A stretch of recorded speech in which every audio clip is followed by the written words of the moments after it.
Okay, 1st of April, and it's no joke. This is 3 ways to cushion the blow of the bill rises. I mean, 1st of April is when all the household bills are going up in the next few days. And so I'm going to talk about that. But first of all, wait to see where I am. Look at this, this is unbelievable. I'm going to show you. Look, there's the Lomond Hills, east and west. This is an amazing place, this. And you pan right across, you've got Fruchy over there. You got King's Kettle and all the rest of it over here, and then you go over into Springfield and you see away Cooper in the distance as well. It is an amazing sight up here. One of the very few places you can see right across Fife. Gorgeous, isn't it? Let's get back to talking about 3 ways that you can actually try and cushion the blow for the bill rises. I think the first one for me is shop around. For some services you can often get a better deal simply by calling the company and saying, look, you know, I'm thinking about leaving, and they put you through a specialist department. Straight away, yeah, I've done it. And then they say, well, we'll give you a 6-month stay, we'll just leave you, we'll give you free for 6 months and then you can start paying again. It's just to keep you as a subscriber because everybody's leaving in their droves just now. So if you've got Netflix, if you've got Sky, you've got broadband, Sky Broadband, Virgin Broadband or anything like that, shop around for better deals and haggle with your existing provider, I would say. It's always worth haggling, haggle for everything. This applies to the whole range of bills, including insurance, energy, broadband, and the research actually shows that, you know, switching providers when you're out of contract can slash your broadband bill and your pay TV bill and your mobile bills by about £235 a year, according to the group Which. Gas and electricity are obviously the biggest bills that people face, and the price cap set by the regulator is rising by 6%. So it's worth finding the best deal for you online as well. Martin Lewis, Money Saving Expert, is probably a place to go, which I would recommend. This may include choosing fixed rate deals. If you charge your electric vehicle and use appliances overnight, look for a deal that's cheaper at night time tariffs. I would also recommend taking, for some people, taking meter readings close to take meter readings now as possible to ensure you're billed for the correct amount when the actual prices go in and they come back in. The next one, number 2, for these top money saving tips, is probably start cutting back on certain things. I know if you start cutting back, obviously businesses are affected as a result, but remember, you've got to try and save money somewhere. One way to keep your bills down is to reduce, I think, what you use.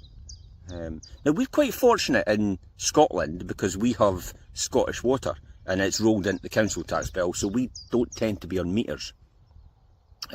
So if you are on a meter just by chance, because I don't know, you're maybe non-domestic rates or something like that attached to a business for your own house, then put a different type of shower head on, and that should help as well. If you have to treat water as probably an expensive resource of your meter, definitely.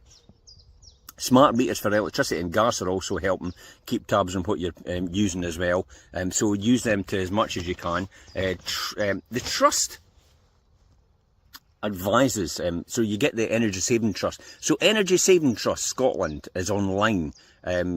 Look it up on Google, Energy Saving Trust Scotland. You usually get freebies at this time of year, especially because the new budgets are in place for the beginning of the financial year from the 1st of April, really the 6th of April to be honest, according to the taxman.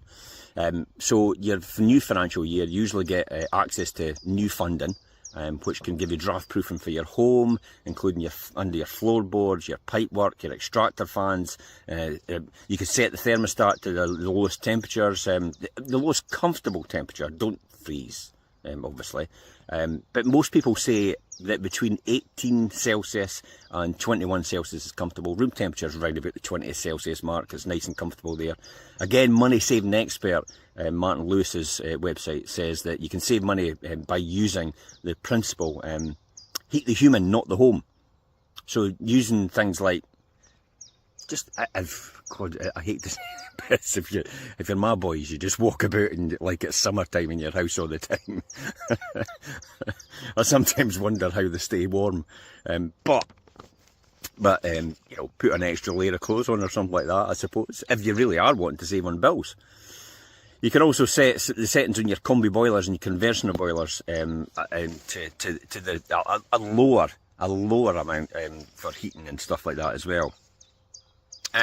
When it comes to transport bills, you can avoid using you can avoid the vehicle tax rise unless you can ditch the car altogether, I suppose. But if you are taking the train, if you're needing to get into work every day, and then check whether you can get a rail card, which will help you out even more. It could cut the cost of rail fares. Recommend booking tickets in advance as well, and splitting fares with people wherever possible with your car sharing. Council tax is obviously going up as well. There's no much you can do about it. In Scotland, they're expected to go up round about the 10% level, in Wales about 15%, and England it could go up as much as about 5%, and right across. The third one and final one for me is just get help. If you're struggling on your household bills, then don't panic. There's debt charities out there that will help you. Probably Step Change Debt Charity is one. It gives a detailed budget and an income and expenditure, which will help you will allow you to get a clearer picture of your finances overall and see how much you have left to pay towards any debts or make any savings at all. I've done it. I started off like this in the very beginning. This is what I did in the very beginning when I was a student.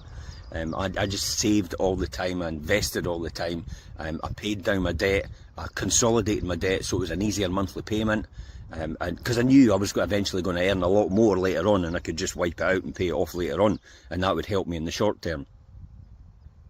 There's also companies, electricity companies, utility companies that will actually offer social tariffs and hardship tariffs for people on low incomes. So it's worth calling your provider. These organisations have a regulatory responsibility to treat customers fairly, and will offer you probably tailored support.